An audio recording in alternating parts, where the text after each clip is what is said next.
Baik teman-teman, ketemu lagi. Sekarang kita akan bahas di soal nomor 3, masih berkaitan dengan momen gaya. Kali ini kita lihat momen gayanya bekerja pada sebuah roda. Ya, sebuah roda.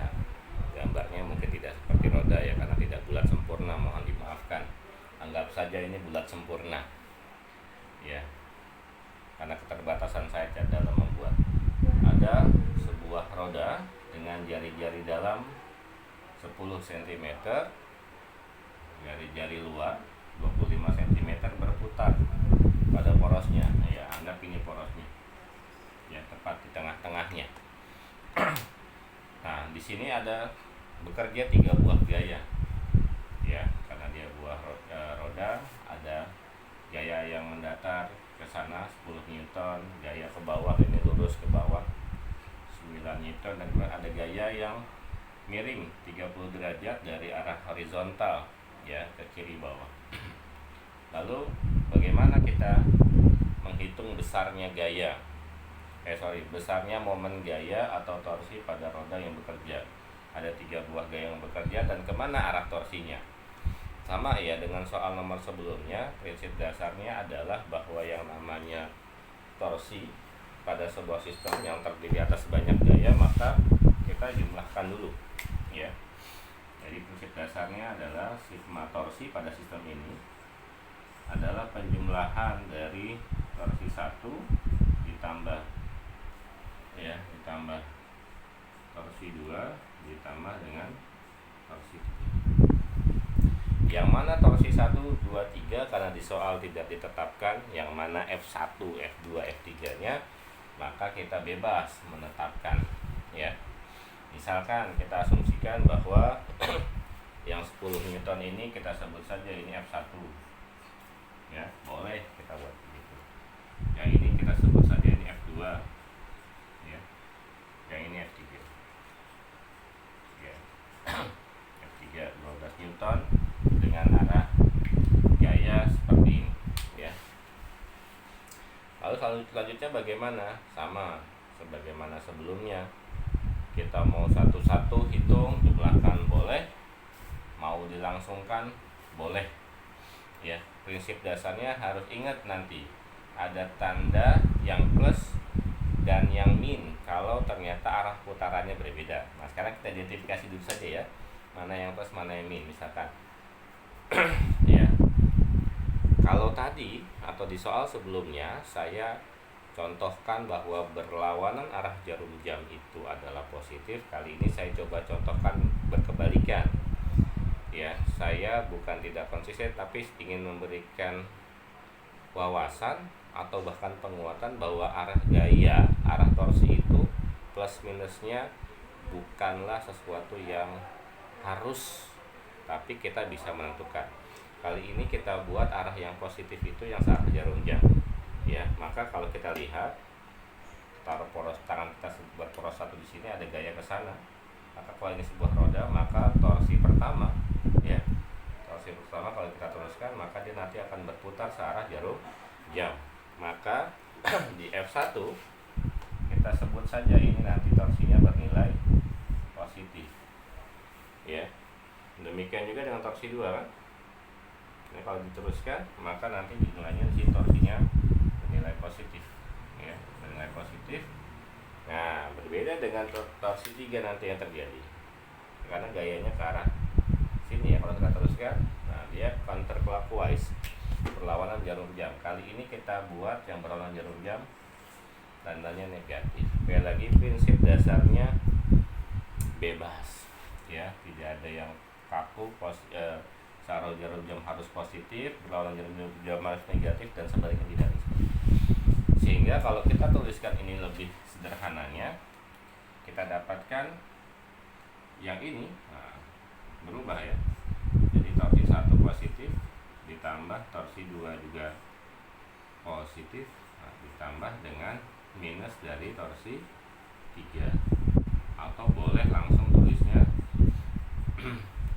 seperti ini ya, torsi 2 min torsi 3. Boleh itu seperti itu, bebas.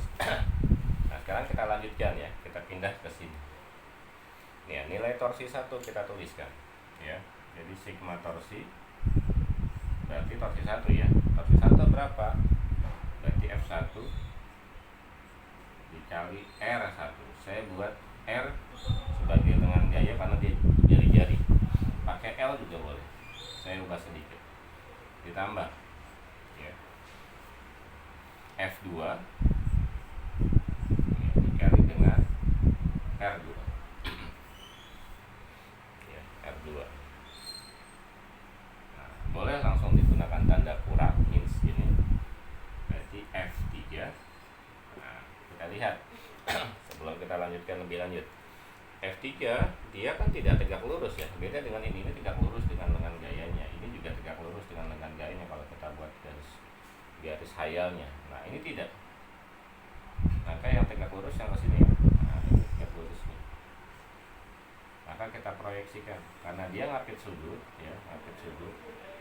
Nah, panjang ya, ngapit sudut, maka nilainya adalah di sini yang dipakai F3 cos sinus dari tetanya ya.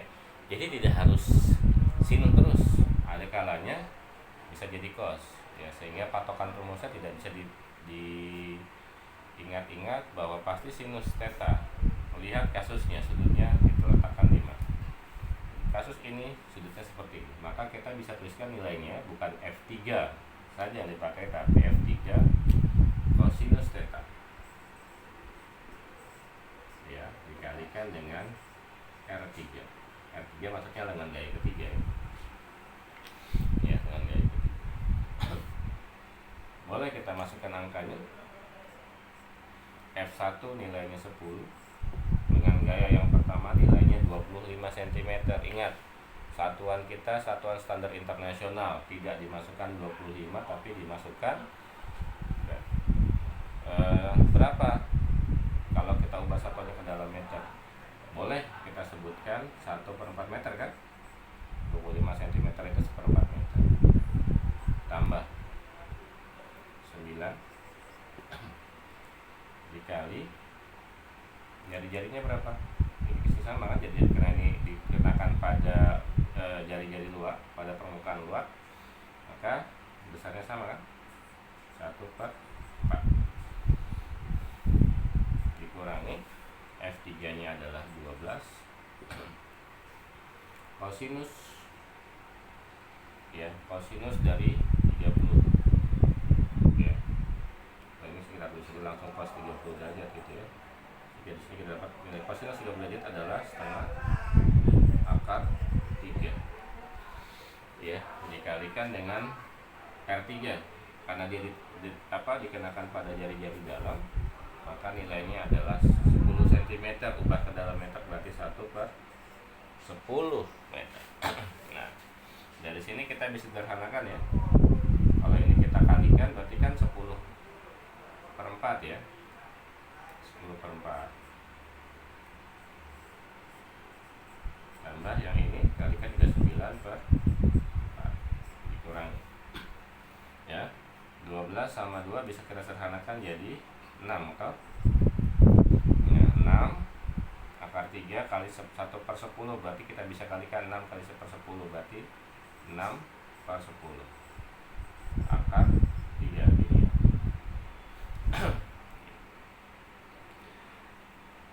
Kita lanjutkan, ini kalau kita jumlahkan berarti dapat 19/4